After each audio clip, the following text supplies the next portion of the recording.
Hello everyone! So this is Edmond Mendaros channel, isang content creator at gumagawa ng mga tutorials katulad ng laptop, PC troubleshootings, mobile device troubleshootings at marami pang ibang klaseng tutorials na sinishare ko dito sa aking channel.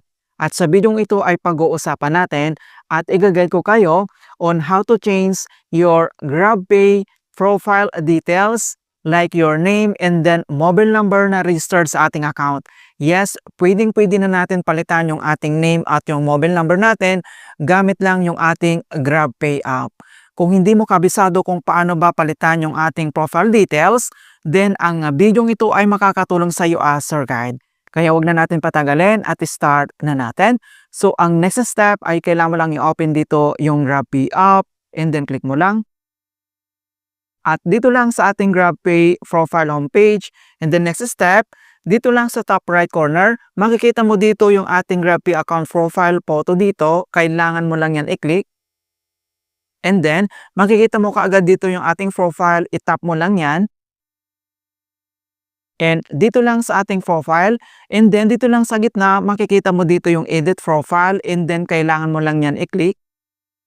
Okay? And then madadirect na tayo dito sa ating profile details. So ito yung profile photo natin. Then next, makikita mo na dito yung ating name, yung mobile number, yung ating email address, yung ating gender. So kung paano ba palitan yung ating name, so kailangan mo lang i-click dito. Ayan, so i-click mo lang. And then pwede mo na itong palitan yung pangalan mo. So since hindi pa natin napapalitan yung ating name, and then i-change natin. Okay, so fill out lang natin.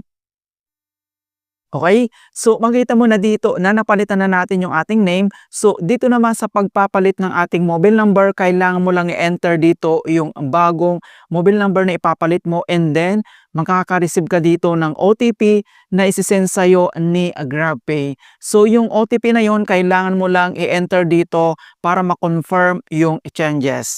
Okay, so once napalitan mo na dito yung name and then yung mobile number mo and then dito sa gender and then dito lang sa top right corner, kailangan mo lang i-tap dito yung save and updating. Then next, kailangan lang natin enter dito yung ating PIN ng ating account. Okay, so enter your PIN.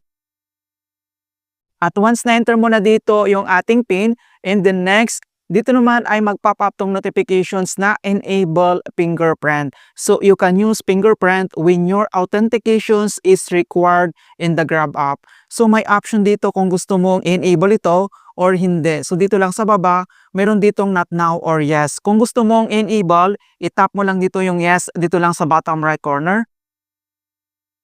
And then, secure access for Grab, use your biometric or device credential to continue.